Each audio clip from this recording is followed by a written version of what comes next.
Seorang OB yang selalu dihina dan diremehkan selamatkan CEO cantik dari penculik. Aksi nekatnya mengubah segalanya dari OB menjadi suami CEO. Sebelum cerita dimulai silahkan tulis di kolom komentar dari daerah mana saja teman-teman yang menonton cerita ini. Jangan lupa like dan subscribe, agar channel ini bisa semakin berkembang dan mempersembahkan cerita yang lebih menarik lagi.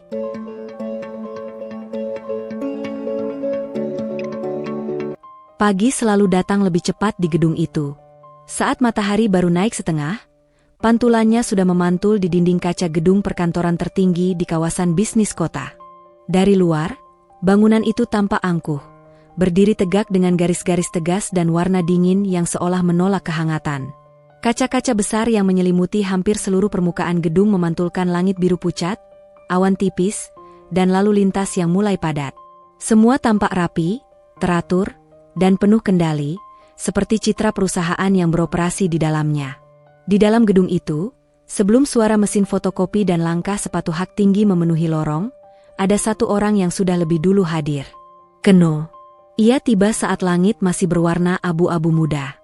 Jam dinding di pos keamanan baru menunjukkan pukul 5 lewat sedikit ketika ia menandatangani buku hadir.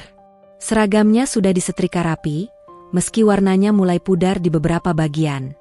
Sepatu hitam yang ia kenakan bukan sepatu baru, namun bersih dan terawat.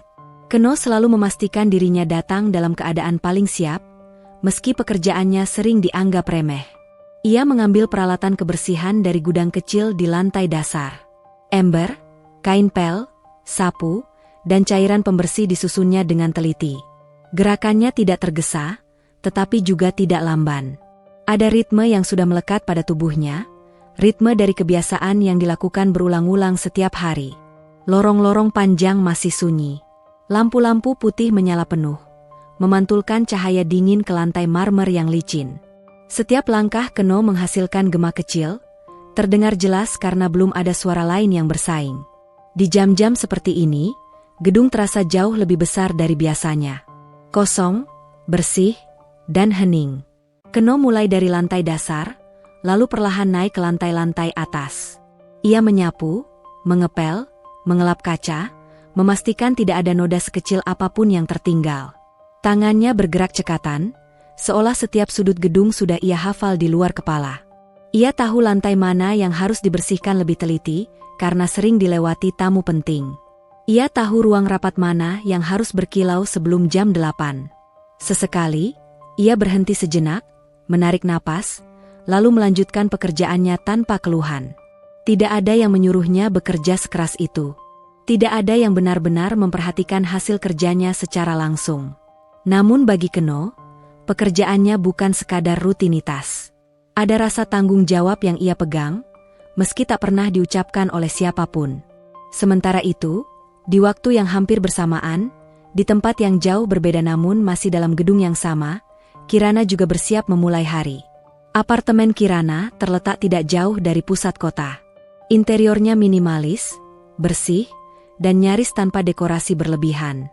Warna-warna netral mendominasi ruangan.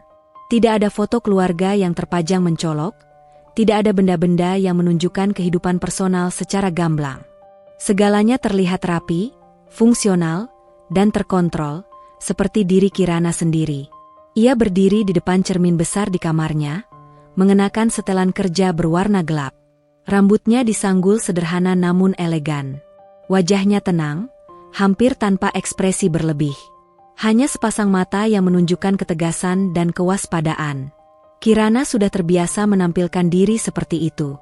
Di dunia yang ia pimpin, keraguan adalah kelemahan, dan kelemahan tidak pernah diberi ruang. Ia memeriksa jam di pergelangan tangannya, lalu mengambil tas kerja berisi dokumen-dokumen penting. Agenda hari itu sudah tersusun rapi di pikirannya.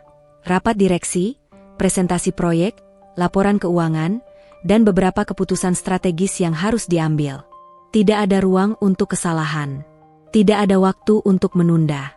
Dalam perjalanan menuju gedung kantor, Kirana menatap jalanan dari balik jendela mobil. Kota mulai hidup, kendaraan saling mendahului, orang-orang berjalan cepat dengan tujuan masing-masing. Semua bergerak, semua berpacu. Kirana menyadari bahwa ia adalah bagian dari roda besar itu, roda yang tidak pernah berhenti berputar. Saat mobilnya memasuki area parkir khusus eksekutif, jam menunjukkan pukul 7:30. Gedung itu kini mulai ramai. Beberapa karyawan sudah berdatangan, mengenakan pakaian kerja terbaik mereka. Senyum profesional terukir di wajah-wajah yang berpapasan. Kirana melangkah masuk dengan langkah pasti. Sepatu hak tingginya menghasilkan bunyi teratur di lantai marmer yang sudah dipel oleh Keno beberapa jam sebelumnya. Udara di dalam gedung terasa sejuk, nyaris dingin. Aroma pembersih lantai masih samar tercium, bercampur dengan wangi kopi dari pantry di salah satu sudut. Beberapa karyawan menunduk hormat saat berpapasan dengannya. Ada yang menyapa dengan suara hati-hati, ada yang hanya tersenyum singkat.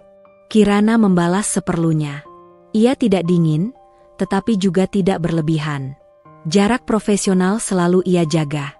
Di sudut lorong, Keno tengah membersihkan kaca jendela besar ketika Kirana melintas.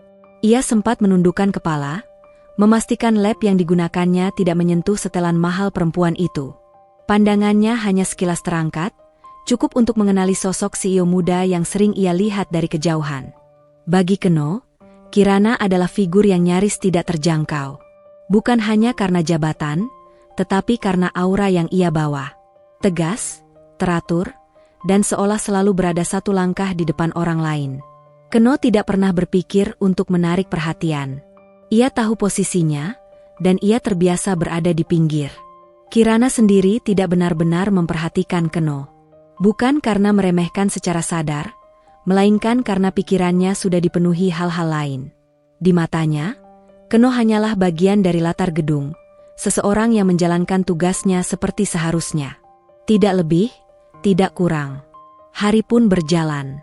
Ruang rapat utama di lantai atas mulai dipenuhi suara diskusi. Kirana duduk di ujung meja panjang, memimpin rapat dengan nada tenang namun tegas. Angka-angka ditampilkan di layar besar. Target dibahas, strategi disesuaikan. Setiap keputusan diambil dengan pertimbangan matang. Wajah Kirana tetap terkendali, meski tekanan terasa berat di pundaknya.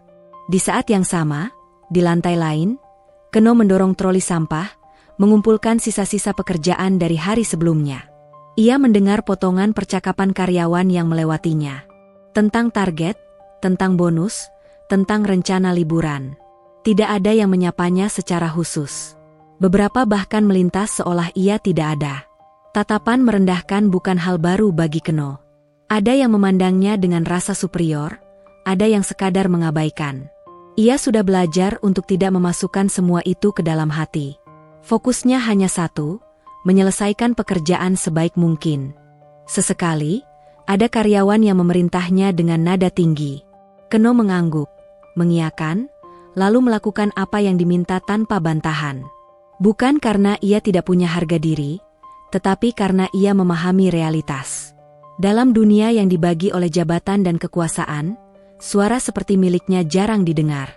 Menjelang siang, Kirana keluar dari ruang rapat dengan langkah cepat. Wajahnya tetap tenang, meski di dalam kepalanya berputar banyak pertanyaan dan perhitungan. Ia menuju ruang kerjanya yang luas, dindingnya sebagian besar terbuat dari kaca. Dari sana, ia bisa melihat sebagian kota di kejauhan. Keno baru saja selesai membersihkan area dekat lift ketika Kirana lewat. Lagi-lagi, mereka berada di ruang yang sama tanpa benar-benar saling mengenal. Jarak di antara mereka bukan soal meter, melainkan soal dunia. Bagi Kirana, hari itu hanyalah satu dari sekian banyak hari yang harus ia lewati dengan keteguhan. Bagi Keno, hari itu adalah perjuangan kecil yang harus ia menangkan dengan kesabaran. Tidak ada yang istimewa, tidak ada yang berubah. Namun tanpa mereka sadari, dua kehidupan yang berjalan sejajar itu perlahan mendekat, meski belum bersentuhan. Gedung itu terus berdiri kokoh, menampung berbagai cerita, berbagai nasib, dan berbagai perbedaan. Di dalamnya, ada seorang CEO muda yang memikul beban besar di balik kesempurnaan. Dan ada seorang OB yang membersihkan jejak-jejak hari dengan ketekunan yang jarang dihargai. Mereka berada di bawah atap yang sama, menghirup udara yang sama, menjalani pagi yang sama. Namun dunia mereka masih terpisah oleh jarak yang belum terlihat, tetapi terasa begitu nyata. Di balik dinding kaca ruang kerjanya, Kirana berdiri menghadap jendela besar yang menghadap kota. Siang itu, Langit tampak cerah, tetapi sinarnya terasa dingin ketika menembus kaca tebal gedung bertingkat itu. Deretan bangunan menjulang terlihat seperti barisan raksasa yang berdiri tanpa ekspresi. Mobil-mobil bergerak kecil di bawah sana, seperti semut yang tak pernah berhenti berjalan. Semua tampak hidup, sibuk, dan bergerak menuju sesuatu. Namun Kirana berdiri diam. Tangannya menyilang di depan dada, wajahnya tenang, nyaris tanpa celah untuk ditebak. Jika ada orang yang melihatnya saat itu, mereka mungkin akan berpikir bahwa ia sedang merencanakan strategi besar atau menimbang keputusan penting. Padahal, yang memenuhi pikirannya justru bukan angka, bukan laporan, bukan target. Yang hadir adalah kenangan. Menjadi CEO di usia muda bukanlah sesuatu yang ia rencanakan sejak awal. Bukan mimpi yang ia bangun dengan penuh ambisi saat masih remaja. Jabatan itu datang bersamaan dengan kehilangan yang tidak pernah benar-benar sembuh. Kirana masih mengingat dengan jelas hari ketika hidupnya berubah arah. Hari ketika ia harus berdiri di pemakaman dengan pakaian hitam, menerima kenyataan bahwa kedua orang tuanya tidak akan pernah pulang. Wajah-wajah orang dewasa di sekelilingnya tampak penuh simpati, namun tidak ada satupun yang benar-benar bisa memahami kehampaan yang ia rasakan. Sejak hari itu, Kirana belajar satu hal penting. Dunia tidak menunggu siapapun untuk siap. Ia terpaksa tumbuh lebih cepat dari usianya. Belajar memahami laporan keuangan saat teman-temannya masih sibuk membicarakan hal-hal ringan. Belajar mengambil keputusan saat seharusnya ia masih boleh ragu. Belajar berdiri tegak di hadapan orang-orang yang jauh lebih tua, lebih berpengalaman, dan tidak selalu percaya bahwa seorang perempuan muda pantas berada di posisi puncak. Awalnya, ia sering merasa takut. Bukan takut gagal, tetapi takut terlihat lemah. Takut jika orang-orang menyadari bahwa di balik setelan mahal dan bahasa profesionalnya, ia hanyalah seseorang yang sedang berusaha bertahan. Namun rasa takut itu tidak pernah ia tunjukkan. Kirana membangun dinding yang kokoh di sekeliling dirinya. Ia melatih wajahnya agar selalu tampak tenang. Ia mengatur nada suaranya agar terdengar tegas tanpa perlu meninggi. Ia belajar bahwa emosi harus disimpan, bukan dibagi. Dunia bisnis tidak memberi ruang bagi air mata, dan ia tidak ingin dikenal sebagai CEO yang rapuh. Keberhasilan yang ia raih perlahan-lahan mengukuhkan posisinya. Perusahaan tumbuh, proyek berjalan, nama Kirana mulai dikenal sebagai pemimpin muda yang cerdas dan disiplin. Banyak orang memujinya, sebagian mengaguminya, sebagian lagi diam-diam iri. Namun semua itu tidak pernah benar-benar mengisi ruang kosong di dalam dirinya. Kesuksesan membuat hidupnya penuh, tetapi tidak hangat. Hari-harinya dipenuhi jadwal rapat, panggilan bisnis, dan keputusan penting. Teleponnya jarang sepi. Pesan-pesan masuk silih berganti. Undangan makan malam bisnis datang hampir setiap minggu. Namun ketika semua itu selesai, ketika ia kembali ke apartemen yang rapi dan sunyi, Kirana sering merasakan keheningan yang menusuk. Ia tidak punya banyak teman. Bukan karena ia tidak mampu bersosialisasi, melainkan karena ia lelah memilah ketulusan dari kepentingan. Terlalu sering ia melihat orang mendekat dengan senyum ramah, hanya untuk kemudian mengajukan permintaan. Terlalu sering percakapan yang tanpa hangat berujung pada agenda tersembunyi. Pelan-pelan, Kirana berhenti berharap. Ia belajar menjaga jarak. Menjadi sopan tanpa harus dekat. Menjadi ramah tanpa harus terbuka. Bagi banyak orang, ia tampak sempurna, mandiri, kuat, sukses, dan selalu terkendali. Namun tidak ada yang tahu betapa sering ia merasa sendirian di tengah keramaian. Di kantor, Kirana dikenal sebagai pemimpin yang profesional. Ia menghargai kinerja, bukan basa-basi. Ia menilai orang dari hasil kerja, bukan dari cerita pribadi. Pendekatan itu membuatnya dihormati, meski tidak selalu dicintai. Ia jarang berbicara tentang dirinya sendiri. Tidak pernah menceritakan masa lalu. Tidak pernah membawa urusan pribadi ke meja rapat. Baginya, kantor adalah tempat untuk bekerja, bukan untuk berbagi perasaan. Itulah sebabnya ia juga jarang benar-benar memperhatikan orang-orang yang bekerja di luar lingkaran manajemen. Bukan karena merasa lebih tinggi, melainkan karena kebiasaannya melihat sistem sebagai kesatuan. OB, Satpam, staf administrasi, semua adalah bagian dari mekanisme besar yang membuat perusahaan berjalan. Ia menghargai fungsi, bukan individu. Sebuah cara pandang yang efisien, tetapi dingin. Ia sering melihat Keno, meski tidak selalu menyadarinya secara sadar. Sosok pria berseragam sederhana itu kerap muncul di sudut pandangnya. Mengepel lantai, membersihkan kaca, mendorong troli. Kehadirannya tenang, nyaris tak bersuara. Bagi Kirana, Keno hanyalah bagian dari rutinitas gedung. Sama seperti lampu yang selalu menyala atau lantai yang selalu bersih. Ia tidak pernah berpikir lebih jauh. Tidak pernah merasa perlu mengenal. Bukan karena tidak peduli, melainkan karena ia terbiasa memisahkan diri dari hal-hal yang dianggap tidak relevan dengan tanggung jawabnya. Namun di hari-hari tertentu, ketika kantor mulai sepi dan rapat telah usai, Kirana terkadang menangkap sesuatu yang berbeda. Ia melihat bagaimana Keno tetap bekerja dengan teliti meski tidak ada yang mengawasi. Bagaimana ia membersihkan ruangan dengan kesabaran yang jarang terlihat. Tidak ada keluhan, tidak ada ekspresi kesal. Hanya fokus yang konsisten. Pengamatan itu singkat, nyaris tak berarti. Kirana tidak berhenti untuk memikirkannya lebih jauh. Ia hanya mencatatnya sebagai bagian kecil dari pemandangan sehari-hari, lalu kembali tenggelam dalam pikirannya sendiri. Malam hari sering menjadi waktu paling sulit bagi Kirana. Saat ia pulang ke apartemen dan menutup pintu, kesunyian menyambutnya tanpa basa-basi.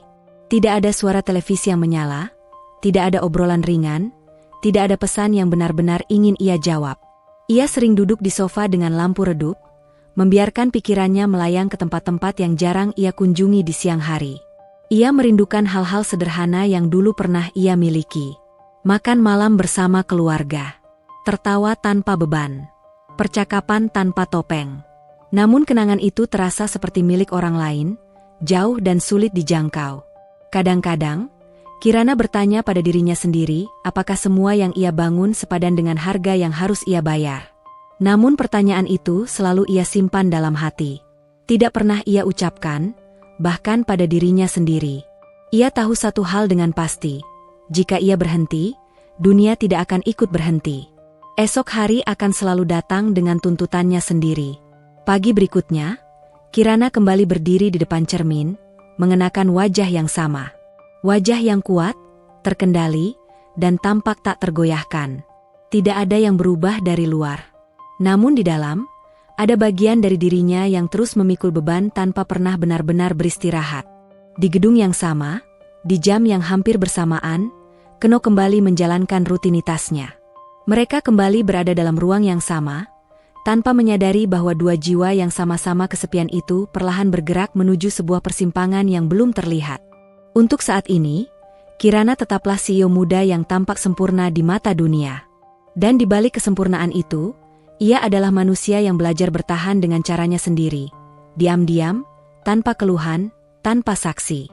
Keno selalu bangun sebelum matahari benar-benar muncul. Di rumah kecil yang ia tempati bersama ibunya, suara alarm ponsel tua berbunyi pelan, seolah tidak ingin mengganggu kesunyian dini hari. Keno segera mematikannya, lalu duduk di tepi ranjang dengan gerakan yang sudah menjadi kebiasaan. Ia menarik napas panjang sebelum berdiri, seakan sedang mengumpulkan tenaga untuk menghadapi hari yang panjang. Rumah itu sederhana, bahkan bisa dibilang sempit. Dindingnya mulai kusam, beberapa bagian cat terkelupas, dan atapnya kadang bocor saat hujan turun terlalu deras. Namun bagi Keno, rumah itu adalah satu-satunya tempat di mana ia merasa benar-benar pulang. Ia melangkah pelan menuju kamar ibunya. Perempuan itu terbaring lemah, tubuhnya semakin kurus dari waktu ke waktu. Penyakit yang dideritanya membuatnya tidak bisa banyak bergerak, apalagi bekerja. Keno mengganti kain di dahi ibunya, memastikan napasnya teratur, lalu duduk sebentar di samping tempat tidur. Ada rasa bersalah yang selalu muncul setiap kali ia harus meninggalkan rumah. Namun ia tahu, jika ia tidak bekerja, ibunya tidak akan mendapatkan obat, dan mereka tidak akan mampu bertahan. Itulah alasan Keno menerima pekerjaan sebagai OB tanpa banyak pertanyaan. Bukan karena ia tidak punya mimpi, tetapi karena hidup memaksanya memilih yang paling mungkin. Ia pernah berharap bisa mendapatkan pekerjaan yang lebih baik. Ia pernah mengirim lamaran ke berbagai tempat. Namun tanpa pendidikan tinggi dan tanpa koneksi, pilihannya sangat terbatas. Ketika tawaran bekerja sebagai OB datang, Keno menerimanya tanpa ragu. Ia tahu pekerjaan itu sering dipandang rendah. Ia tahu risikonya. Namun ia juga tahu bahwa pekerjaan itu memberi penghasilan tetap, meski tidak besar. Baginya, itu sudah cukup untuk saat ini. Setiap pagi, setelah memastikan ibunya aman, Keno berangkat dengan motor tuanya. Jalanan masih sepi, udara dingin menusuk kulit. Ia mengenakan jaket tipis yang sudah menemani bertahun-tahun. Helmnya sedikit tergores, tetapi selalu ia bersihkan sebelum dipakai. Di dalam gedung tempatnya bekerja, Keno menjalani hari-hari yang hampir selalu sama. Ia datang paling pagi dan pulang paling akhir. Ia membersihkan lantai yang akan diinjak ratusan orang, tanpa ada yang memikirkan siapa yang membuatnya bersih. Ia mengangkat sampah yang tidak pernah ia hasilkan. Ia membersihkan jejak-jejak kesibukan orang lain, lalu menghilang dari perhatian. Seringkali, orang-orang tidak memanggilnya dengan nama. "Mas, tolong bersihin ini." "OB, ambilkan air." "Hei, sini bentar." Nada suara itu beragam, ada yang sekadar datar, ada yang jelas merendahkan. Keno mengangguk, menjawab singkat, lalu melakukan apa yang diminta. Ia jarang membantah, bukan karena tidak punya keberanian, tetapi karena ia tahu posisi tawarnya hampir tidak ada.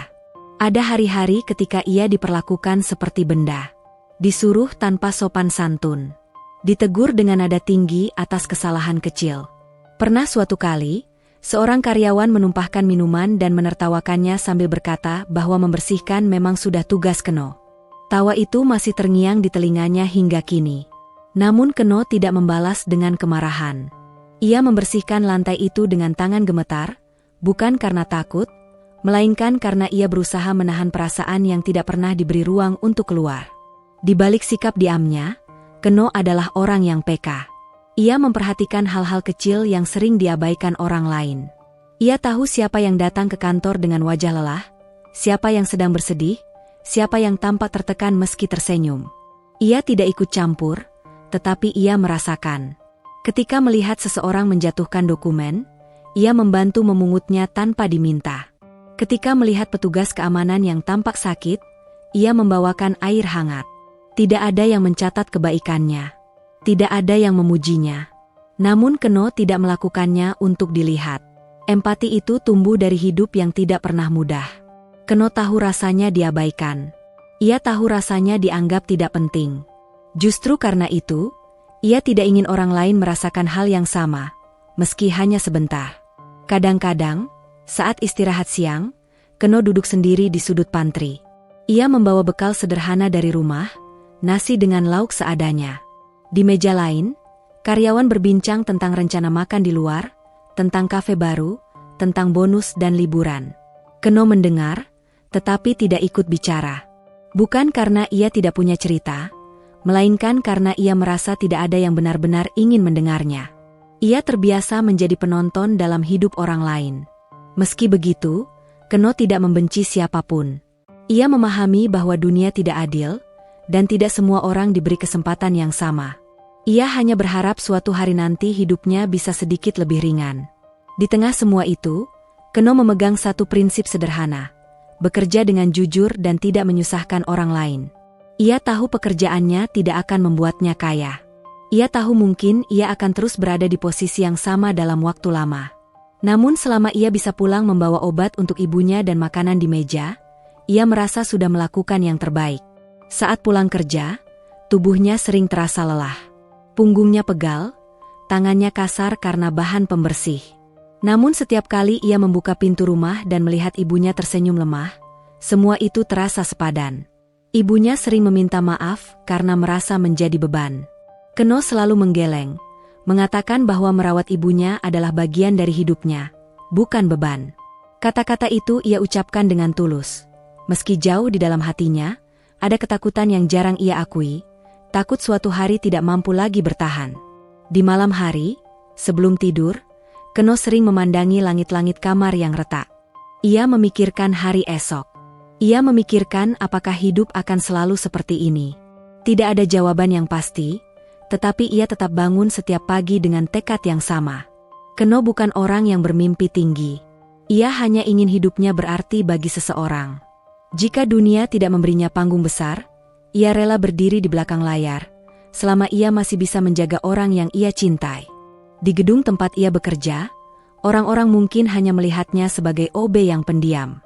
Mereka tidak tahu bahwa di balik seragam sederhana itu ada seorang laki-laki yang memikul tanggung jawab besar, menelan hinaan tanpa suara, dan memilih bertahan bukan karena lemah, melainkan karena ia belum punya kemewahan untuk menyerah. Dan tanpa disadari siapapun, termasuk dirinya sendiri, keteguhan itulah yang kelak akan mengubah arah hidupnya. Hari-hari di gedung perkantoran itu berjalan seperti biasa, nyaris tanpa perubahan yang mencolok. Jadwal rapat tetap padat, langkah-langkah tergesa tetap memenuhi lorong, dan suara mesin pendingin ruangan tetap berdengung konstan. Tidak ada yang terasa istimewa, tidak ada yang tampak berbeda. Namun justru dalam keseharian yang tampak biasa itulah, sesuatu mulai bergerak pelan, hampir tidak terasa. Keno sedang membersihkan ruang rapat besar di lantai atas ketika kejadian kecil itu berlangsung. Ruangan tersebut baru saja digunakan untuk pertemuan penting.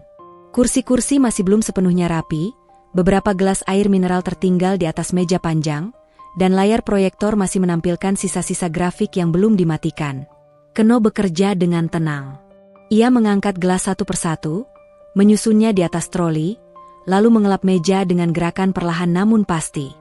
Ia tidak terburu-buru, tetapi juga tidak santai. Ada keseriusan dalam caranya bekerja, seolah setiap sudut ruangan layak mendapatkan perhatian yang sama. Beberapa menit sebelumnya, Kirana meninggalkan ruangan itu dengan langkah cepat. Rapat barusan berjalan cukup panjang dan melelahkan. Banyak hal yang harus ia pikirkan, banyak keputusan yang belum sepenuhnya selesai di kepalanya. Ia tidak menoleh ke belakang ketika keluar. Fokusnya sudah tertuju pada agenda berikutnya. Namun saat Kirana berjalan menyusuri lorong menuju ruang kerjanya, langkahnya melambat sejenak. Entah mengapa, ia menoleh ke arah ruang rapat yang pintunya masih terbuka sedikit. Dari celah itu, ia melihat Keno. Pemandangan itu sebenarnya tidak istimewa. Seorang OB sedang membersihkan ruangan setelah rapat. Hal yang sudah terjadi ratusan kali sebelumnya. Namun kali ini, Kirana memperhatikannya lebih lama dari biasanya. Ia melihat bagaimana Keno menata kursi dengan rapi, memastikan jaraknya seragam. Ia melihat bagaimana ia mengelap meja tanpa meninggalkan bekas, lalu berhenti sejenak untuk memastikan tidak ada noda yang terlewat. Tidak ada ekspresi malas, tidak ada gerakan asal-asalan. Kirana berdiri sebentar, nyaris tanpa sadar. Ia tidak berpikir apa-apa secara khusus. Tidak ada penilaian besar, tidak ada kesimpulan. Hanya sebuah pengamatan singkat yang lalu berlalu begitu saja ketika ia kembali melangkah. Bagi Kirana, itu hanyalah potongan kecil dari hari yang panjang. Bagi Keno, ia bahkan tidak menyadari bahwa ia sedang diperhatikan. Beberapa hari kemudian, kejadian kecil lain terjadi. Di salah satu sudut lorong, seorang karyawan wanita terlihat kesulitan membawa tumpukan map yang hampir terjatuh. Langkahnya terhenti, wajahnya tampak cemas. Orang-orang lain melintas begitu saja, sebagian terlalu sibuk, sebagian pura-pura tidak melihat. Keno, yang sedang mendorong troli kebersihan, segera berhenti. Tanpa diminta, ia mendekat dan membantu memegang map-map itu. Ia menyusunnya kembali dengan hati-hati, memastikan tidak ada yang tercecer. "Terima kasih," ucap karyawan itu singkat, sedikit terkejut. Keno mengangguk kecil, lalu kembali ke troli tanpa berkata apa-apa. Dari kejauhan, Kirana menyaksikan kejadian itu. Ia sedang menunggu lift ketika pandangannya tertarik pada pergerakan di lorong. Sekali lagi, tidak ada yang luar biasa. Hanya bantuan kecil yang mungkin akan segera dilupakan. Namun Kirana mencatat satu hal. Keno membantu tanpa diminta, tanpa berharap perhatian, tanpa basa-basi. Lift datang, pintunya terbuka, dan Kirana masuk bersama beberapa karyawan lain. Kejadian itu tenggelam di antara kesibukan lain. Tidak dibicarakan, tidak dipikirkan lebih jauh. Hari-hari berikutnya berjalan dengan pola yang sama. Keno tetap menjalankan tugasnya dengan sikap yang konsisten. Ia datang pagi, bekerja hingga sore, membersihkan ruang-ruang yang digunakan dan ditinggalkan. Ia jarang berbicara, kecuali jika diperlukan. Ia tidak pernah mencari perhatian. Kirana tetap sibuk dengan dunianya. Rapat demi rapat, keputusan demi keputusan. Namun sesekali, Tanpa alasan yang jelas, matanya menangkap sosok yang sama di sudut-sudut gedung. Keno yang membersihkan ruang rapat setelah semua orang pergi. Keno yang membantu petugas keamanan mengambil barang. Keno yang berdiri menunggu lift dengan sikap tenang, meski beberapa orang berdiri di depannya tanpa menghiraukannya. Tatapan-tatapan itu tidak pernah berlangsung lama. Tidak ada dialog. Tidak ada sapaan. Hanya pertemuan singkat yang segera terhapus oleh kesibukan. Namun ada sesuatu yang perlahan terbentuk, kesan samar yang belum bernama. Bagi Kirana, Keno mulai tampak berbeda, meski ia belum bisa menjelaskan apa bedanya. Ia tidak memikirkan itu secara sadar. Ia hanya merasa bahwa kehadiran Keno tidak mengganggu, tidak mengusik, bahkan terasa menyatu dengan ritme gedung. Suatu sore, ketika hujan turun deras di luar, Kirana meninggalkan kantor lebih lambat dari biasanya.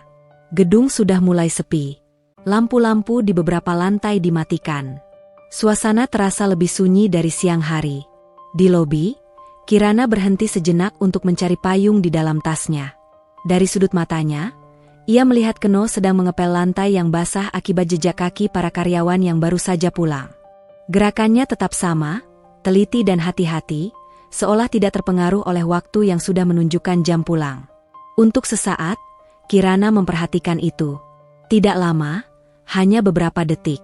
Namun cukup untuk menimbulkan perasaan aneh yang sulit ia jelaskan. Ia tidak merasa kasihan. Ia tidak merasa tergerak untuk berkata apa-apa. Ia hanya menyadari satu hal sederhana. Orang itu bekerja dengan sungguh-sungguh, bahkan ketika hampir tidak ada yang melihat. Kirana melangkah keluar gedung dan hujan segera menyambutnya. Di dalam, Keno melanjutkan pekerjaannya tanpa tahu bahwa keberadaannya baru saja meninggalkan kesan kecil di benak seseorang yang dunia hidupnya sangat jauh darinya. Keesokan harinya, segalanya kembali seperti biasa. Tidak ada perubahan sikap. Tidak ada perhatian khusus. Kirana tetap CEO yang sibuk dan terjaga jaraknya. Keno tetap OB yang bekerja dalam diam. Namun pertemuan-pertemuan kecil itu terus terjadi.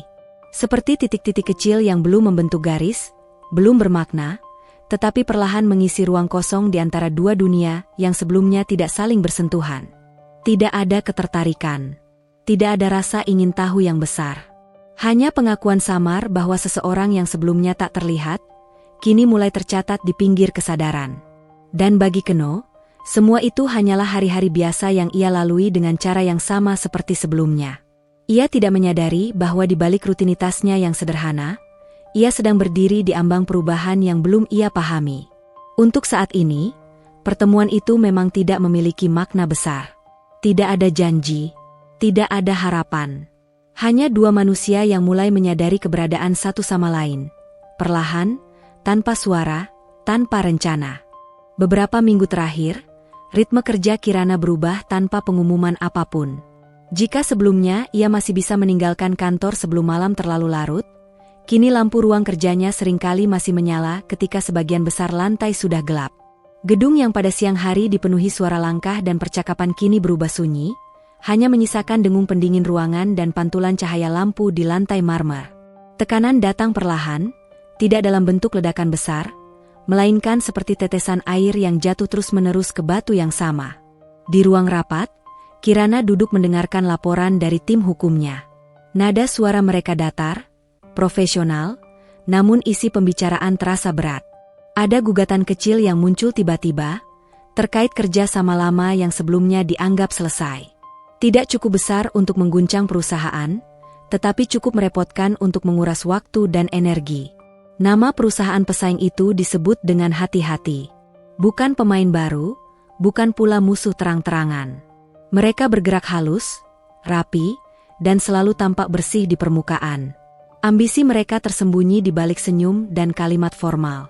Tidak ada serangan frontal, hanya tekanan yang datang dari berbagai arah sekaligus. Kirana mendengarkan dengan saksama, mencatat poin-poin penting, lalu memberi instruksi singkat. Wajahnya tetap terkendali, tidak menunjukkan kegelisahan. Namun di dalam pikirannya, ia mulai menyusun kemungkinan-kemungkinan yang tidak menyenangkan. Ia tahu dunia bisnis jarang benar-benar tenang. Namun firasatnya mengatakan bahwa ini bukan sekadar gangguan biasa. Beberapa hari kemudian, isu kecil mulai muncul di media daring. Tidak ada tuduhan langsung. Hanya artikel-artikel yang mempertanyakan transparansi proyek tertentu, mempertanyakan keputusan manajemen, mempertanyakan kepemimpinan di usia muda. Kalimat-kalimatnya ditulis rapi, seolah netral, tetapi Kirana tahu arah anginnya kemana. Ia tidak panik. Ia sudah terbiasa menghadapi sorotan. Namun kelelahan mulai menumpuk. Jam kerjanya semakin panjang. Teleponnya semakin sering berdering di luar jam kantor. Makan malam sering ia lewatkan, digantikan secangkir kopi yang dingin di meja kerja. Tidurnya semakin singkat, pikirannya semakin penuh. Di tengah semua itu, Keno menjadi saksi tanpa diminta. Setiap malam, ketika sebagian besar karyawan sudah pulang, Keno masih berada di gedung. Ia membersihkan lantai-lantai yang telah sepi, memastikan tidak ada ruangan yang terlewat. Ia melihat Kirana masih duduk di balik dinding kaca ruang kerjanya, ditemani tumpukan berkas dan cahaya lampu meja. Keno tidak pernah mendekat. Ia hanya melihat dari jauh, sekilas, lalu kembali bekerja. Namun pemandangan itu berulang cukup sering hingga menimbulkan kesan tersendiri. Ia melihat Kirana berdiri lama di depan jendela, seperti sedang menahan sesuatu. Ia melihatnya menutup mata sejenak, lalu kembali menatap layar laptop. Tidak ada ekspresi lelah yang berlebihan, tetapi bagi seseorang yang terbiasa mengamati, kelelahan itu tetap terlihat. Suatu malam, hujan turun deras di luar. Petir sesekali menyambar, cahayanya memantul di kaca-kaca gedung. Suasana terasa lebih sunyi dari biasanya, seolah kota ikut menahan napas. Keno sedang mengepel area dekat pintu samping gedung, pintu yang jarang digunakan karyawan karena letaknya sedikit tersembunyi. Ia memperhatikan bahwa lampu di area parkir samping berkedip-kedip, tidak seterang biasanya. Pintu itu juga tidak tertutup rapat seperti seharusnya. Ia berhenti sejenak, memperbaiki posisi pintu, lalu melanjutkan pekerjaannya. Namun rasa tidak enak muncul tanpa alasan yang jelas. Keno tidak bisa menjelaskannya, hanya perasaan bahwa ada sesuatu yang tidak beres. Saat itu, Kirana keluar dari ruang kerjanya. Jam sudah menunjukkan hampir pukul 10 malam. Wajahnya tampak pucat di bawah cahaya lampu, langkahnya sedikit lebih lambat dari biasanya. Keno melihatnya melintas dan ragu sejenak. Ia bukan orang yang terbiasa berbicara lebih dari yang diperlukan. Namun perasaan itu terlalu kuat untuk diabaikan. "Bu," ucapnya pelan, suaranya hampir tenggelam dalam sunyi gedung. Kirana berhenti melangkah dan menoleh. Tatapannya lelah, tetapi tetap fokus. "Ada yang bisa saya bantu?" tanyanya singkat. Keno menelan ludah. Lampu di area samping agak mati, dan pintunya sering kebuka. "Mungkin, sebaiknya dicek keamanannya." Kalimat itu keluar kaku, tidak terlatih, tetapi tulus. Kirana mendengarkan, lalu mengangguk kecil. "Iya, nanti saya sampaikan ke bagian terkait." Nada suaranya sopan, tidak meremehkan. Namun jelas terlihat bahwa pikirannya sudah kembali pada hal-hal lain. Ia terlalu lelah untuk memikirkan detail tambahan malam itu. Keno mengangguk, merasa cukup. Ia tidak berharap lebih. Ia hanya merasa perlu menyampaikan. Kirana melanjutkan langkahnya, meninggalkan gedung dengan pengawalan minimal. Pintu tertutup, dan suasana kembali sunyi. Di ruang kerjanya, sebelum benar-benar pergi, Kirana sempat berhenti sejenak. Ia teringat ucapan singkat Obe itu, sekilas saja, lalu mengusirnya dari pikirannya. Terlalu banyak hal yang harus ia urus. Terlalu banyak tekanan yang menuntut perhatian segera. Di luar gedung, hujan semakin deras. Kota tampak buram dari balik kaca mobil. Kirana memejamkan mata sejenak, membiarkan kelelahan menyusup sebelum ia kembali memasang wajah yang sama untuk esok hari. Hari-hari berikutnya tidak menjadi lebih ringan. Tekanan bisnis terus datang dalam bentuk-bentuk kecil yang melelahkan. Ada dokumen yang terlambat, sistem yang sempat bermasalah, jadwal yang berubah mendadak. Tidak ada yang cukup besar untuk disebut krisis, tetapi semuanya cukup untuk mengikis ketenangan. Keno terus bekerja seperti biasa. Ia melihat Kirana semakin sering pulang malam, semakin jarang tersenyum, semakin sering berdiri sendirian di ruangannya. Ia tidak tahu apa yang sebenarnya terjadi, tetapi ia bisa merasakan bahwa beban yang dipikul perempuan itu semakin berat. Suatu sore, ketika gedung hampir kosong, Keno kembali mengecek pintu samping. Lampunya masih belum sepenuhnya diperbaiki. Ia mencatatnya dalam laporan kecil yang jarang dibaca siapapun, lalu menutup pintu dengan rapat. Ia tidak tahu bahwa bayangan ancaman itu perlahan mendekat. Tidak tahu bahwa perhatian kecilnya pada detail-detail sepele suatu hari akan menjadi penting. Tidak tahu bahwa peringatan singkatnya yang nyaris terlupakan akan bergema kembali di saat yang tidak terduga. Untuk saat ini, semuanya masih tampak terkendali. Kirana masih berdiri kokoh sebagai CEO muda yang tangguh. Keno masih menjadi OB yang bekerja dalam diam. Gedung masih berdiri megah, menyembunyikan ketegangan di balik kaca-kacanya. Namun di antara kesibukan dan kelelahan, bayangan itu sudah ada. Belum terlihat jelas, belum menyerang, tetapi perlahan bergerak mendekat, menunggu waktu yang tepat. Pagi itu datang tanpa tanda apapun. Langit cerah, udara terasa ringan, dan gedung perkantoran berdiri seperti biasa, kokoh, rapi, dan seolah tak pernah menyimpan rahasia. Tidak ada firasat buruk yang menggantung di udara. Tidak ada ketegangan yang bisa diraba. Hari itu tampak sama seperti hari-hari sebelumnya. Kirana tiba lebih awal dari biasanya. Ia mengenakan setelan kerja berwarna netral, rambutnya tersanggul rapi, langkahnya tegas saat memasuki gedung. Agenda hari itu cukup padat, namun tidak ada yang terdengar mengkhawatirkan. Pertemuan penting dengan mitra bisnis dijadwalkan berlangsung hingga siang. Setelah itu, ia berencana kembali ke ruang kerja untuk menyelesaikan beberapa laporan yang tertunda. Semua tampak terkendali. Di lantai dasar, Keno sudah berada di tempatnya sejak pagi buta. Ia menyapu area lobi, mengepel lantai, dan memastikan semua terlihat bersih sebelum para karyawan berdatangan. Gerakannya tetap sama seperti biasanya, tenang, teliti, tanpa banyak suara. Ia melihat Kirana melintas, dikelilingi beberapa staf. Tidak ada yang berbeda dari cara Kirana berjalan, dari ekspresi wajahnya, atau dari suasana di sekitarnya. Keno kembali menunduk, melanjutkan pekerjaannya. Hari berjalan perlahan menuju siang. Pertemuan Kirana berlangsung lancar. Pembicaraan serius, angka-angka dibahas, kesepakatan disusun dengan bahasa yang hati-hati. Tidak ada ketegangan yang mencolok. Para tamu tampak puas, berjabat tangan sebelum meninggalkan gedung. Keamanan juga terlihat normal. Petugas berjaga di pos masing-masing, kamera pengawas aktif, pintu-pintu utama terbuka seperti biasa. Tidak ada laporan mencurigakan. Tidak ada gangguan. Namun justru dalam ketenangan itulah, arah hari mulai berubah. Setelah makan siang singkat di ruang kerjanya, Kirana menerima sebuah panggilan yang membuatnya terdiam cukup lama. Tidak ada yang mendengar isi pembicaraan itu. Ketika panggilan berakhir, ia menatap layar ponselnya beberapa detik lebih lama dari biasanya.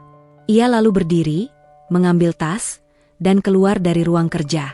Jam di dinding menunjukkan waktu yang tidak biasa untuk seorang CEO meninggalkan gedung.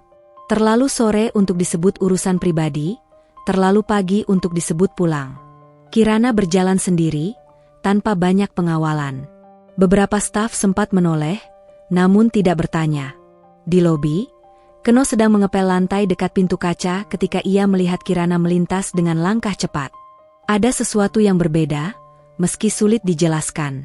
Bukan dari cara berpakaian atau raut wajah, melainkan dari ritme langkahnya, sedikit lebih tergesa, sedikit lebih tegang. Keno berhenti sejenak, menegakkan tubuh, lalu kembali bekerja. Ia tidak berpikir panjang. Namun beberapa menit kemudian, perasaannya mulai berubah. Dari balik kaca lobi, Keno melihat sebuah mobil berhenti di area yang bukan tempat biasa tamu parkir.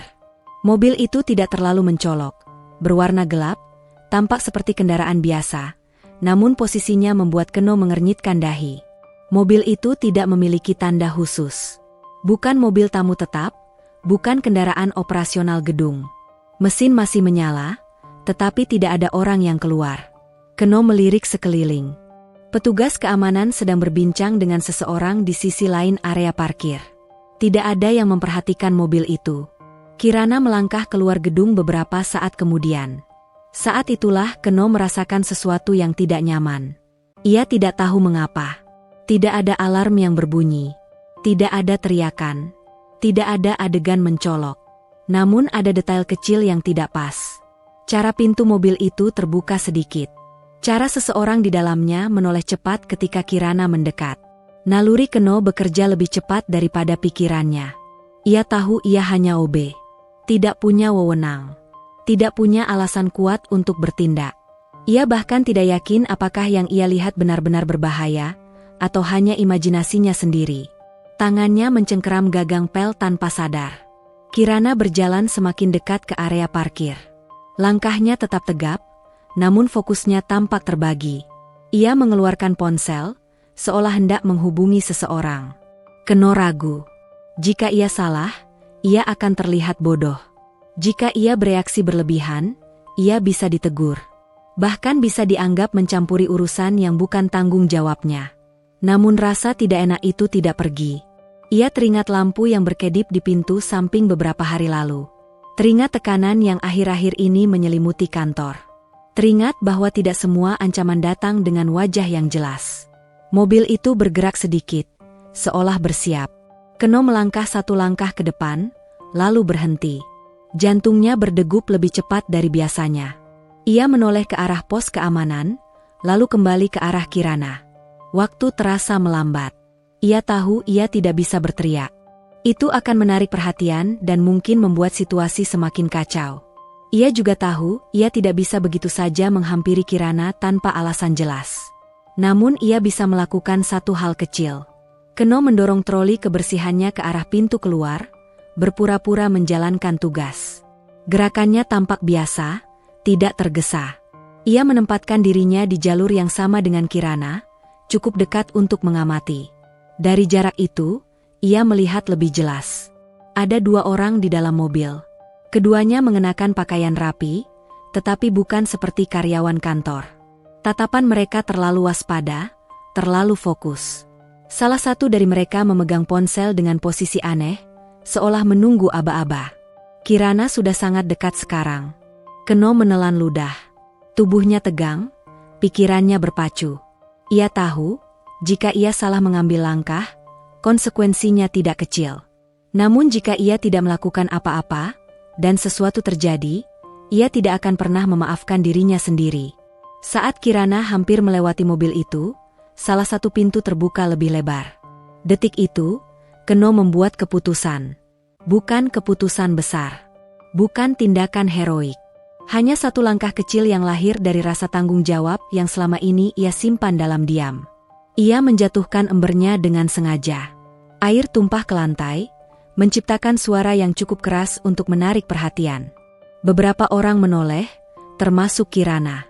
Gerakan Kirana terhenti sejenak, refleks menoleh ke arah suara. Dalam jeda singkat itu, mobil tersebut menutup pintunya kembali.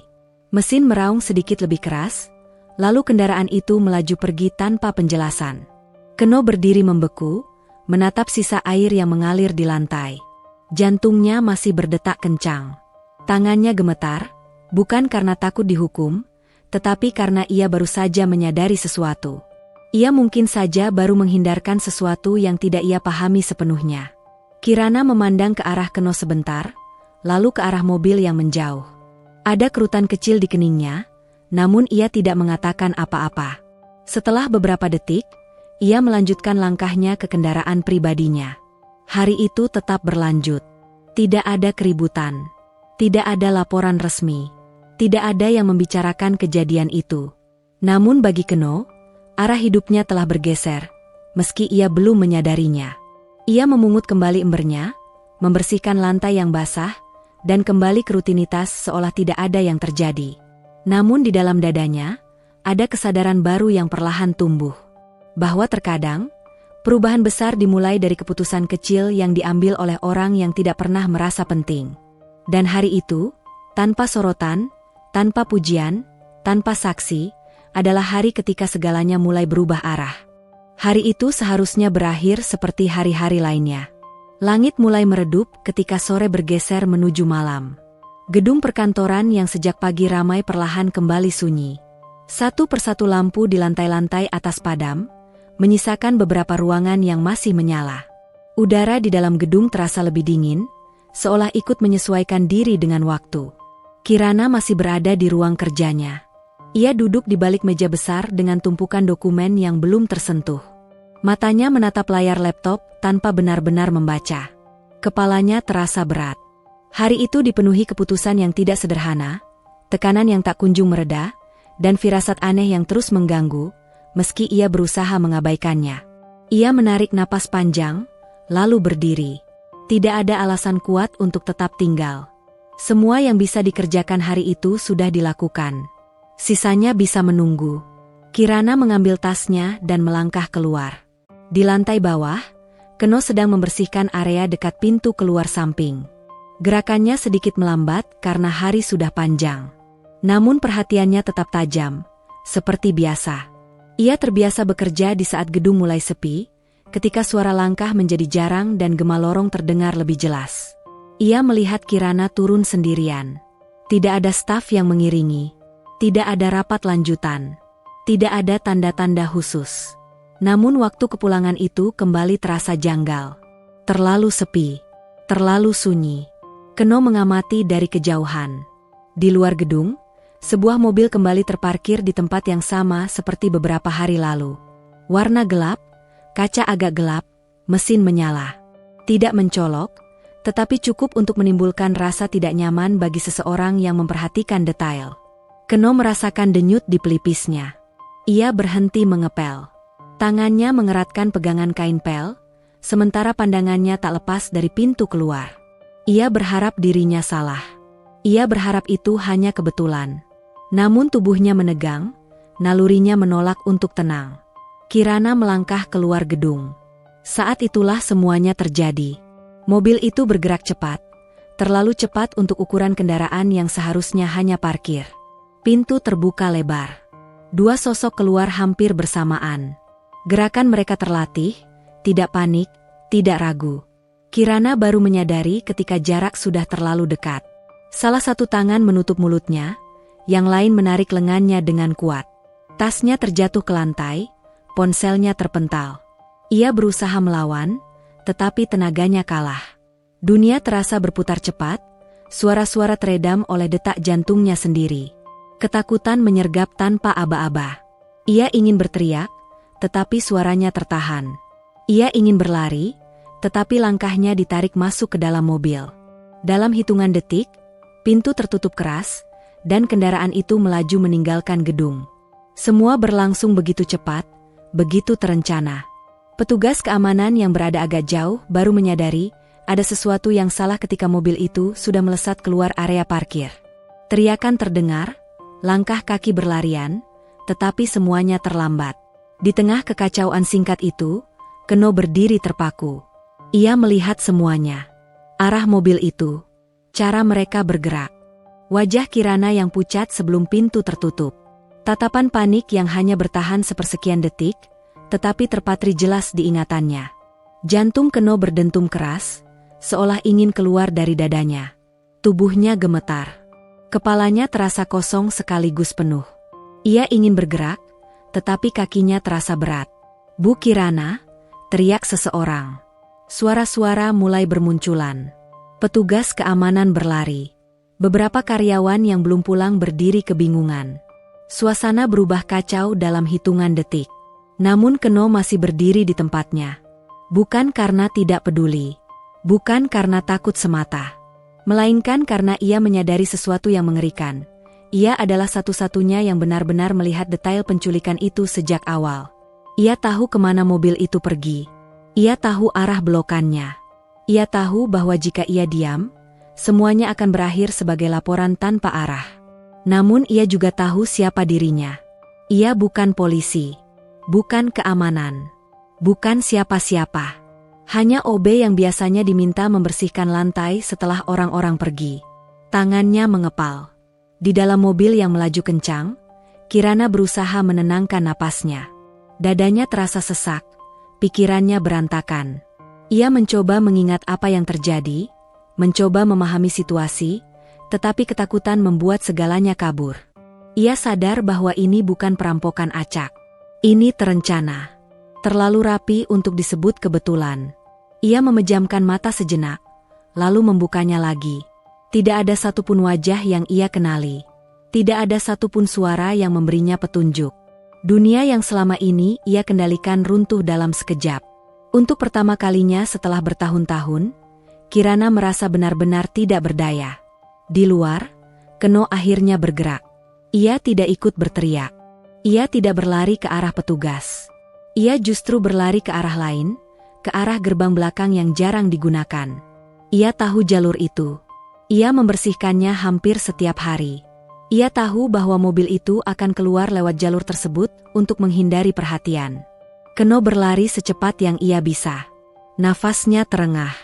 Sepatunya licin di lantai yang baru dipel. Namun ia tidak berhenti. Ia tidak berpikir panjang.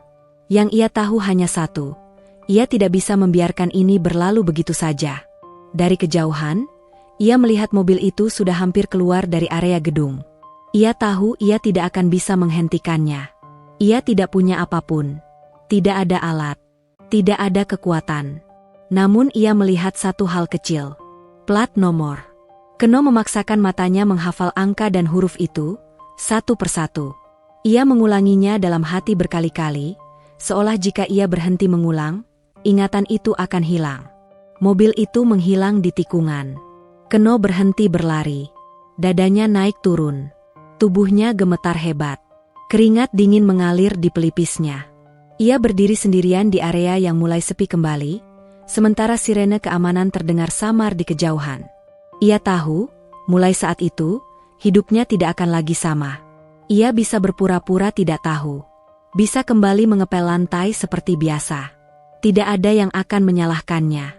Namun ia juga tahu, jika ia memilih diam, wajah ketakutan Kirana akan terus menghantuinya. Keno menoleh ke arah gedung, lalu ke arah jalan tempat mobil itu menghilang. Di tengah kekacauan yang mulai terorganisir, di tengah teriakan dan kebingungan orang-orang yang baru sadar akan apa yang terjadi, Keno membuat pilihan yang lahir bukan dari keberanian besar, melainkan dari kemanusiaan sederhana. Ia melangkah maju. Bukan sebagai OB. Bukan sebagai pahlawan. Hanya sebagai seorang manusia yang menolak berpaling ketika tahu ada nyawa yang sedang berada dalam bahaya. Dan disitulah, tanpa ia sadari, takdirnya mulai bergerak ke arah yang sama sekali baru. Keno tidak langsung dianggap penting. Ketika keributan mulai terkendali, ketika petugas keamanan berusaha menenangkan keadaan dan manajemen mulai berdatangan, Keno berdiri di pinggir, seperti biasa. Tidak ada yang menoleh padanya. Tidak ada yang bertanya apa yang ia lihat. Ia hanya OB, keberadaannya seringkali tidak diperhitungkan dalam situasi genting sekalipun. Namun di dalam kepalanya, situasi itu terus berulang. Arah mobil, plat nomor, waktu kejadian, jalur keluar yang dipilih penculik. Semua tersimpan jelas. Keno menelan ludah, lalu memberanikan diri mendekat. Ia berdiri di dekat petugas keamanan yang sedang berbicara lewat radio. Tangannya berkeringat. Suaranya hampir tak keluar ketika ia mencoba bicara. Saya lihat mobilnya. Petugas itu menoleh sekilas, lalu kembali pada radionya, seolah suara Keno hanya gangguan kecil. Keno tidak menyerah. Ia mengulang ucapannya, kali ini sedikit lebih keras, meski jantungnya terasa ingin meledak. Saya tahu kemana mobil itu pergi. Saya lihat plat nomornya. Kali ini, beberapa kepala menoleh. Tatapan yang diterima Keno bukan langsung percaya. Ada ragu. Ada penilaian. Ada keraguan yang terselip dalam diam. Apakah OB ini benar-benar tahu, atau hanya ingin ikut campur? Namun Keno menyebutkan detail yang tidak tercatat di kamera. Arah belokan. Jalur belakang. Waktu yang terlalu presisi untuk ditebak sembarangan.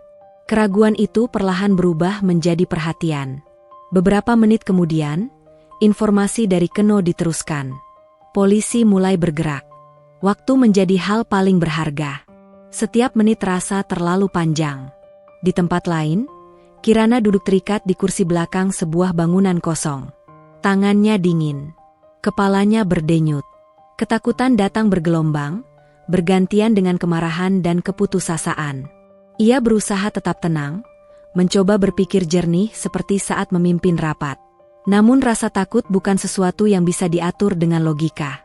Ia hanya bisa berharap, pada sesuatu, pada siapapun, bahwa ia tidak dilupakan.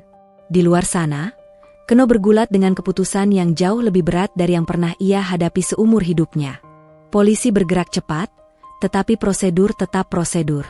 Ada batasan, ada koordinasi, ada waktu tunggu. Sementara Keno tahu, dari caranya mobil itu melaju, dari jalur yang diambil, penculik tidak akan membawa Kirana terlalu jauh. Mereka butuh tempat sementara, tempat yang tidak menarik perhatian. Keno mengenali daerah itu. Bukan karena ia pernah terlibat hal buruk, tetapi karena ia tumbuh di sekitar sana. Ia tahu gudang kosong. Ia tahu bangunan tua yang jarang dilalui. Ia tahu jalan kecil yang tidak terpantau kamera. Ketika seorang petugas bertanya apakah ia yakin, Keno terdiam. Yakin berarti bertanggung jawab. Yakin berarti jika salah, ia bisa disalahkan. Yakin berarti ia menempatkan dirinya di posisi berbahaya. Ia memikirkan ibunya, rumah kecilnya, pekerjaannya yang pas-pasan, hidup sederhana yang selama ini ia jalani dengan menunduk. Lalu ia teringat wajah Kirana saat ditarik masuk ke mobil. Ketakutan yang begitu nyata. Ketakutan yang tidak mengenal jabatan atau kekayaan. Aku yakin, kata Keno akhirnya, suaranya bergetar tapi tidak mundur. Keputusan itu mengubah segalanya. Keno ikut menunjukkan lokasi yang ia curigai. Ia tidak memimpin, tidak memegang senjata, tidak melakukan hal heroik yang tidak masuk akal. Ia hanya menjadi mata dan ingatan. Penunjuk arah. Sumber detail yang mungkin terlewat oleh orang lain. Ketika mereka mendekati bangunan tua di pinggiran kawasan industri, jantung Keno kembali berdegup kencang. Jika dugaannya salah, ia hanya membuang waktu. Jika benar, maka ia berada sangat dekat dengan bahaya. Polisi bergerak lebih hati-hati. Suasana menegang. Di dalam bangunan itu, Kirana mendengar suara langkah. Awalnya samar, lalu semakin jelas. Harapan kecil muncul, tetapi ia takut berharap terlalu tinggi. Ketika pintu akhirnya dibuka dan cahaya masuk, Kirana menutup mata sejenak. Ia tidak tahu apa yang akan terjadi. Ia hanya tahu, apapun itu, ia sudah terlalu lelah untuk melawan. Namun yang ia lihat saat membuka mata membuatnya terdiam. Di antara para petugas, berdiri seseorang yang tidak pernah ia bayangkan akan berada di sana. Keno. Dengan pakaian kerjanya yang sederhana, wajahnya pucat, dan mata yang memancarkan ketegangan yang belum sepenuhnya reda. Pandangan mereka bertemu. Tidak ada kata-kata. Tidak ada penjelasan panjang. Namun dalam tatapan itu, Kirana memahami satu hal yang mengguncang dirinya. Orang yang selama ini ia anggap hanya bagian dari latar belakang gedung, justru berdiri di garis depan saat hidupnya berada di ujung. Keno menunduk refleks, seperti kebiasaannya. Namun kali ini, Kirana tidak memalingkan wajah. Setelah semuanya berakhir, setelah Kirana dibawa pergi dengan selamat, setelah laporan dibuat dan prosedur dijalankan, Keno duduk sendirian di bangku luar kantor polisi. Tangannya masih gemetar. Kepalanya pening. Ia merasa kosong sekaligus lega. Ia tidak merasa seperti pahlawan. Yang ia rasakan hanyalah kelelahan dan ketakutan yang tertunda. Ia tahu, jika satu keputusan saja tadi meleset, hidupnya bisa berubah ke arah yang buruk. Ia bisa diseret masalah. Bisa kehilangan pekerjaan. Bisa dianggap lancang. Namun di tengah semua itu, ada sesuatu yang berubah. Bukan di dunia, tetapi di cara seseorang memandangnya. Beberapa jam kemudian, Kirana meminta bertemu Keno. Ketika mereka berhadapan di ruangan sederhana, Kirana berdiri dan menatap Keno dengan cara yang belum pernah ia lakukan sebelumnya.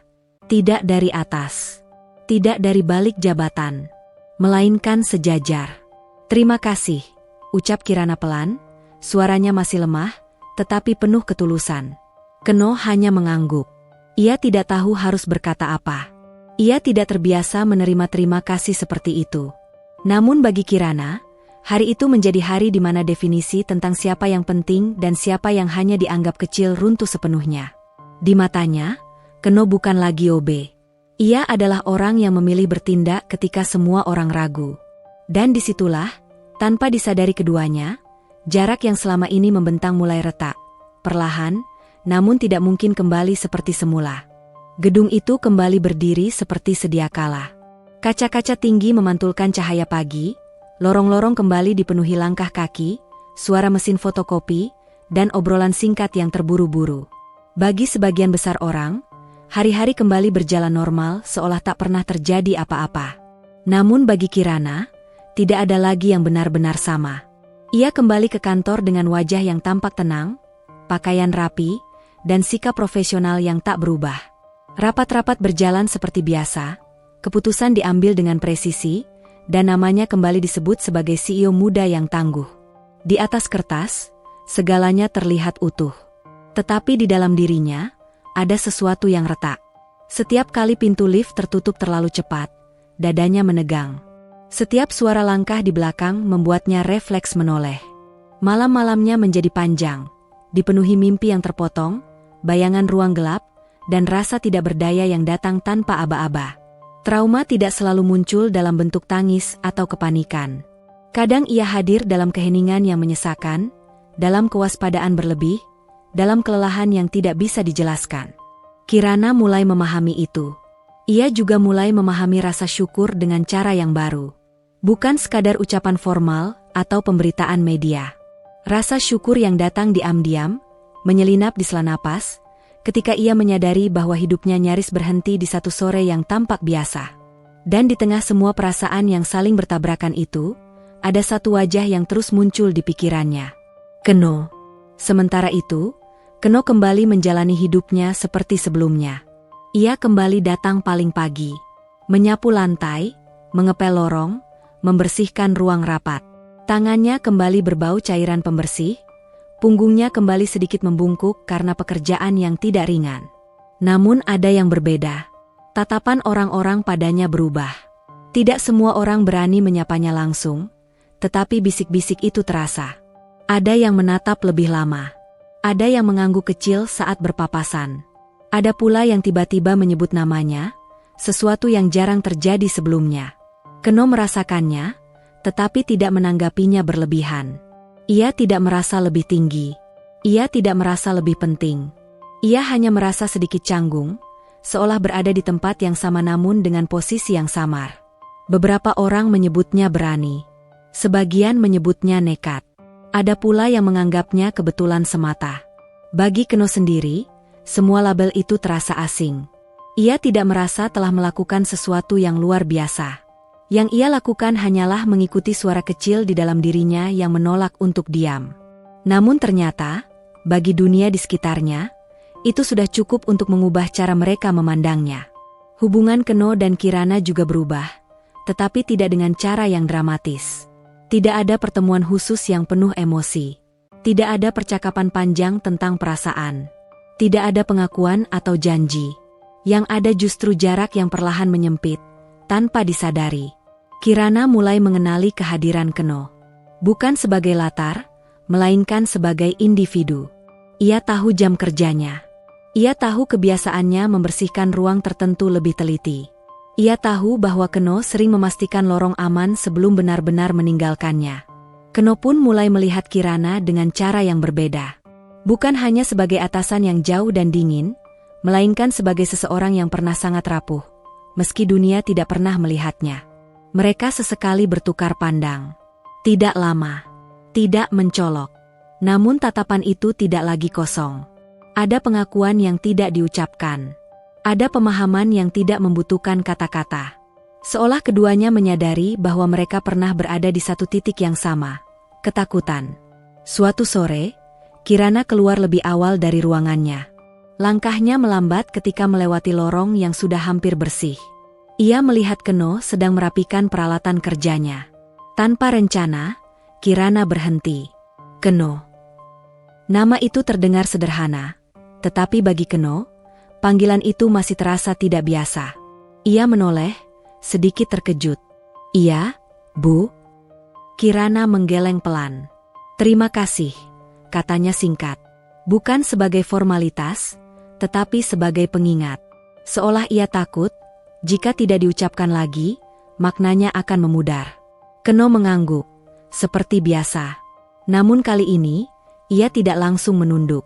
Ia menatap Kirana dengan tenang, tanpa rasa rendah diri, tanpa tuntutan apapun. Percakapan itu berakhir di sana. Tidak ada kelanjutan. Tidak ada keharusan. Namun sejak hari itu, sesuatu terasa lebih ringan. Perubahan terbesar tidak datang dengan sorak-sorai atau pengakuan publik. Ia datang dalam bentuk keheningan yang jujur. Dalam cara seseorang memilih untuk melihat, bukan sekadar menilai. Kirana mulai lebih sering berjalan kaki di dalam gedung, bukan hanya menggunakan lift pribadi. Ia memperhatikan orang-orang yang selama ini hanya ia anggap sebagai bagian dari sistem. Ia belajar bahwa menjaga jarak memang melindungi, tetapi juga membuat seseorang kehilangan banyak hal. Keno tetap bekerja dengan cara yang sama, tetapi dengan perasaan yang berbeda. Ia tidak lagi merasa sepenuhnya tak terlihat. Bukan karena ia mencari pengakuan, melainkan karena ia tahu keberadaannya punya arti, meski kecil. Hubungan mereka tidak berubah menjadi sesuatu yang dinamai. Belum. Yang tumbuh adalah rasa hormat yang tulus. Kepercayaan yang tidak dipaksakan. Kedekatan yang tidak menuntut. Dan mungkin, disitulah letak keindahannya. Setelah semua berlalu, setelah kegaduhan mereda dan dunia kembali berjalan, yang tersisa bukanlah kejadian besar itu sendiri, melainkan dampaknya pada cara dua manusia melihat satu sama lain. Dalam keheningan itulah, perubahan paling jujur mengambil tempat. Tidak ada perubahan yang terjadi secara tiba-tiba. Jika seseorang tidak memperhatikan dengan saksama, hari-hari di gedung itu akan terlihat sama seperti sebelumnya. Kirana tetap datang dengan langkah pasti, pakaian rapi, dan ekspresi profesional. Keno tetap datang lebih pagi, menyapu lorong-lorong yang sama, membersihkan ruangan yang sama, dan pulang dengan tubuh lelah yang sama. Namun bagi mereka yang cukup peka, ada sesuatu yang bergeser perlahan, hampir tak terlihat. Kirana mulai lebih sering berhenti. Bukan berhenti bekerja, melainkan berhenti sejenak memperhatikan. Ia mulai menyadari detail yang dulu luput. Lampu lorong yang terlalu redup, pintu darurat yang tidak tertutup sempurna, sudut-sudut gedung yang terasa sunyi. Hal-hal kecil yang dulu ia serahkan sepenuhnya pada sistem, kini ia tanyakan. Dan pertanyaan-pertanyaan itu seringkali ia ajukan pada Keno. Awalnya sederhana, lorong ini biasanya sepi jam segini, atau pintu belakang sering dipakai. Tidak ada nada memerintah, tidak ada kesan merendahkan, hanya nada ingin tahu yang jujur. Keno menjawab seperlunya. Ia tidak berusaha terlihat pintar, tidak pula berusaha menonjolkan diri. Namun dari jawabannya, Kirana menangkap sesuatu yang tidak bisa ia abaikan. Keno memperhatikan gedung itu dengan cara yang tidak dilakukan orang lain. Ia tahu ritmenya. Ia tahu kebiasaannya. Ia tahu celah-celah kecil yang bisa terlewat. Kirana mulai melibatkan Keno dalam hal-hal kecil. Bukan dalam rapat besar. Bukan dalam keputusan strategis. Melainkan dalam urusan sederhana yang menyangkut rasa aman dan keteraturan. Sesuatu yang, setelah apa yang ia alami, tidak lagi bisa ia anggap remeh. Ia meminta pendapat Keno tentang jalur keluar masuk yang jarang dilalui. Ia bertanya jam-jam tertentu yang menurut Keno terasa tidak nyaman. Ia mendengarkan. Bukan karena iba. Bukan karena rasa bersalah. Melainkan karena kepercayaan. Dan kepercayaan itu terasa jauh lebih berat daripada belas kasihan. Bagi Keno, perubahan itu membingungkan. Ia tidak pernah membayangkan dirinya berdiri cukup dekat dengan dunia Kirana, meski hanya di pinggirannya. Ia masih mengenakan seragam yang sama. Masih menyimpan alat kebersihannya di tempat yang sama. Masih pulang ke rumah kecilnya dengan tanggung jawab yang sama. Namun kini, ada jarak yang menyempit tanpa ia sadari. Ia mulai merasa canggung. Bukan karena Kirana bersikap berlebihan, justru karena sikapnya terlalu wajar. Terlalu normal. Terlalu setara. Sesuatu yang tidak pernah Keno terima dari dunia yang selama ini ia kenal. Ia mulai bertanya pada dirinya sendiri, di malam-malam yang sunyi, di mana sebenarnya posisinya sekarang? Apakah ia masih OB yang kebetulan melakukan satu hal benar? Ataukah ia telah melangkah terlalu jauh ke ruang yang bukan miliknya? Pertanyaan itu tidak mudah dijawab. Sementara itu, orang-orang mulai memperhatikan. Bisik-bisik muncul, awalnya samar, lalu semakin jelas. Ada yang menyebut Keno beruntung. Ada yang menyebut Kirana terlalu dekat dengan bawahannya. Ada pula yang hanya mengamati dengan tatapan penuh tanda tanya. Tidak ada tuduhan langsung. Namun atmosfernya berubah. Kirana menyadari hal itu. Ia tahu dunia yang ia tempati tidak ramah pada hal-hal yang sulit dikategorikan. CEO dan OB bukan kombinasi yang mudah diterima, bahkan untuk urusan profesional sekalipun. Ia paham betul bagaimana orang menilai, bagaimana persepsi dibentuk, bagaimana satu gestur kecil bisa ditarik ke arah yang salah.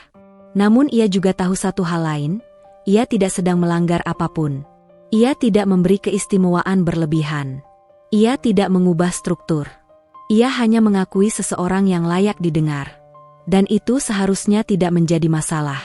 Namun kenyataan jarang sesederhana prinsip. Keno merasakan tekanan itu lebih dulu. Tatapan yang dulu merendahkan kini berubah menjadi penuh selidik. Beberapa rekan kerja mulai menjaga jarak. Ada yang bercanda setengah hati, ada yang menyindir tanpa nama. Tidak jahat, tetapi cukup untuk membuat Keno kembali merasa tidak berada di tempat yang aman. Ia mulai menarik diri. Bukan dari pekerjaannya, tetapi dari Kirana. Ia menjawab seperlunya. Ia menghindari kontak mata terlalu lama. Ia kembali menunduk, seperti kebiasaannya dulu. Bukan karena ia ingin merendahkan diri, melainkan karena ia takut salah melangkah. Kirana menyadari perubahan itu. Ia tidak menegur, tidak bertanya langsung. Ia memahami bahwa setiap orang punya batas yang tidak bisa ditembus begitu saja. Terlebih bagi seseorang yang sepanjang hidupnya terbiasa berada di pinggir. Namun keheningan itu justru membuat jarak terasa lebih nyata. Suatu sore, mereka berada di lorong yang sama, berjarak tidak lebih dari beberapa langkah. Gedung hampir kosong. Cahaya senja masuk melalui kaca, menciptakan bayangan panjang di lantai yang bersih. Kirana berhenti. Keno, panggilnya pelan. Keno menoleh. Ada jeda di antara mereka. Jeda yang tidak canggung, tetapi penuh makna. Kalau ada hal yang membuatmu tidak nyaman, kata Kirana akhirnya, katakan. Kalimat itu sederhana, tetapi berat. Keno menarik napas. Untuk sesaat, ia ingin berkata jujur. Tentang kebingungannya, tentang ketakutannya, tentang dunia yang tiba-tiba terasa bergeser di bawah kakinya. Namun kata-kata itu tertahan. Tidak apa-apa, Bu, jawabnya akhirnya. Saya cuma tidak ingin salah tempat. Kirana memahami lebih dari yang ia tunjukkan. Ia mengangguk pelan. Tidak memaksa. Tidak membantah. Ia tahu, rasa tidak ingin, salah tempat, adalah luka lama yang tidak bisa disembuhkan dengan niat baik semata. Mereka kembali pada kesibukan masing-masing. Namun sejak percakapan singkat itu, perasaan yang menggantung semakin terasa. Ada sesuatu yang tumbuh di antara mereka. Bukan cinta yang meledak-ledak. Bukan pengakuan yang menggetarkan. Melainkan rasa saling memahami yang semakin dalam. Rasa yang membuat keduanya berhati-hati, sekaligus penasaran. Mereka berdiri di dua dunia yang masih berbeda. Jabatan, latar belakang, pandangan orang lain, semuanya belum berubah. Batas-batas itu masih kokoh berdiri. Tidak runtuh hanya karena satu kejadian, atau serangkaian percakapan kecil. Namun kini, batas itu tidak lagi terasa mutlak. Ada celah. Dan celah itulah yang paling menakutkan sekaligus paling jujur. Bab ini tidak berakhir dengan keputusan. Tidak ada langkah besar yang diambil. Tidak ada pengakuan yang diucapkan. Tidak ada masa depan yang ditentukan. Yang ada hanyalah dua manusia yang berdiri lebih dekat dari sebelumnya, menyadari bahwa arah mereka mulai sejajar, meski jalan yang harus ditempuh masih panjang dan penuh pertimbangan. Di antara keheningan gedung yang kembali sunyi, di antara tatapan yang belum sepenuhnya berani saling mengunci, masa depan terbentang sebagai kemungkinan, bukan kepastian. Dan disitulah cerita ini berhenti. Bukan di akhir, melainkan tepat sebelum sebuah pilihan harus dibuat. Keputusan itu tidak lahir dalam satu malam. Ia tumbuh perlahan, seperti akar yang diam-diam menembus tanah, menguat tanpa suara. Tidak ada momen dramatis yang mengubah segalanya secara tiba-tiba. Tidak ada kalimat besar yang diucapkan dengan suara bergetar. Yang ada hanyalah hari-hari yang terus berjalan, membawa Kirana dan Keno semakin dekat pada satu kenyataan yang tak bisa lagi diabaikan. Kirana menyadari perubahan itu pertama kali ketika ia tidak lagi merasa perlu menjaga jarak. Bukan jarak profesional, melainkan jarak emosional yang selama ini ia bangun sebagai pelindung. Ia mulai menunggu kehadiran Keno tanpa alasan jelas. Bukan untuk meminta bantuan, bukan untuk memastikan keamanan, melainkan karena kehadiran itu memberi rasa tenang yang tidak ia temukan di tempat lain. Ia juga mulai jujur pada dirinya sendiri, bahwa rasa hormat itu telah tumbuh menjadi sesuatu yang lebih dalam, bahwa kepercayaan itu telah berubah menjadi keterikatan, dan bahwa ketenangan yang ia rasakan ketika bersama Keno bukanlah kebetulan. Di sisi lain, Keno pun tidak lagi bisa mengingkari apa yang ia rasakan. Ia mencoba tetap menempatkan diri, tetap membatasi langkah, tetap mengingat siapa dirinya dan siapa Kirana di mata dunia. Namun setiap kali ia berniat menjauh, sesuatu di dalam dirinya menolak. Bukan karena ambisi, bukan karena mimpi menjadi lebih tinggi, melainkan karena ia tahu, apa yang terbangun di antara mereka bukanlah ilusi. Itu nyata. Dan sesuatu yang nyata pantas diperjuangkan dengan cara yang benar. Percakapan itu akhirnya terjadi di suatu sore yang tenang. Tidak di ruang rapat, tidak di kantor, tidak pula di tempat yang mencolok. Hanya di sebuah taman kecil dekat gedung, saat matahari mulai condong ke barat dan suara kota terasa lebih jauh.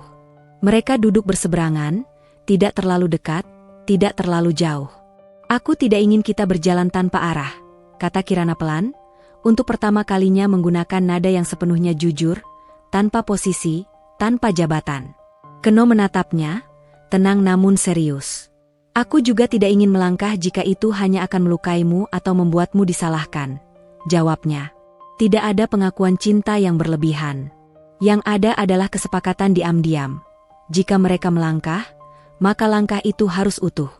Jika mereka memilih, maka pilihan itu harus dihadapi bersama, termasuk konsekuensinya. Kirana mengambil keputusan yang paling sulit sekaligus paling jujur dalam hidupnya. Ia tidak menyerahkan perusahaan. Ia tidak melarikan diri dari dunia yang ia bangun. Ia justru berdiri lebih tegak di dalamnya, mengumumkan bahwa hidup pribadinya bukan sesuatu yang bisa diatur oleh bisik-bisik atau standar sosial yang sempit. Keputusan itu tidak mudah. Ada rapat panjang, ada tekanan, ada pandangan meremehkan, ada yang meragukan, ada yang menunggu ia gagal. Namun Kirana tidak lagi sendirian. Keno berdiri di sisinya, bukan sebagai pelindung, bukan sebagai bayangan, tetapi sebagai pasangan yang tahu kapan harus mendukung dan kapan harus memberi ruang. Ia juga membuat keputusannya sendiri. Dengan kepala tegak, Keno memilih keluar dari pekerjaannya sebagai OB. Bukan karena malu, bukan karena merasa tidak pantas, melainkan karena ia ingin berdiri sejajar dengan pilihannya, dengan caranya sendiri. Ia tidak mencari jalan pintas. Ia tidak meminta belas kasihan. Ia memulai dari bawah lagi, kali ini dengan kepercayaan diri yang tidak ia miliki sebelumnya. Waktu berjalan. Proses itu panjang, melelahkan, dan penuh ujian. Namun setiap langkah yang mereka ambil terasa benar, karena tidak ada yang dipaksakan. Hingga suatu hari, di hadapan keluarga sederhana Keno dan lingkar kecil orang-orang yang benar-benar mengenal Kirana sebagai manusia, bukan sebagai CEO, keputusan itu dimeteraikan. Pernikahan mereka berlangsung sederhana. Tidak ada kemewahan berlebihan. Tidak ada sorotan besar. Yang ada hanyalah kehangatan, kejujuran, dan rasa syukur yang dalam. Kirana mengenakan senyum yang tidak pernah ia tunjukkan di ruang rapat. Senyum yang lahir bukan dari kemenangan, melainkan dari ketenangan. Keno berdiri di sampingnya, bukan dengan rasa rendah diri, tetapi dengan keyakinan bahwa ia berada di tempat yang seharusnya. Ketika ijab kabul terucap dengan lancar, tidak ada tepuk tangan yang memekakkan telinga. Namun ada air mata yang jatuh perlahan. Ada doa yang dipanjatkan tanpa suara. Ada masa lalu yang akhirnya dilepaskan. Mereka tidak menikah karena peristiwa penculikan. Mereka menikah karena memilih satu sama lain, setelah mengenal luka, batas, dan ketakutan masing-masing. Di hari-hari setelahnya, hidup tidak berubah menjadi sempurna. Masalah tetap ada. Dunia tetap menilai. Tantangan tetap datang. Namun kini, semua itu tidak lagi dihadapi sendirian. Di gedung yang sama, di dunia yang dulu terasa terpisah, Kirana dan Keno berjalan berdampingan. Bukan sebagai CEO dan OB. Bukan sebagai penyelamat dan yang diselamatkan. Melainkan sebagai dua manusia yang pernah berada di dua dunia berbeda, lalu memilih untuk membangun satu dunia bersama. Dan di sanalah, cerita ini benar-benar berakhir. Bukan dengan keajaiban, melainkan dengan pilihan yang berani, sederhana, dan bahagia. Tamat.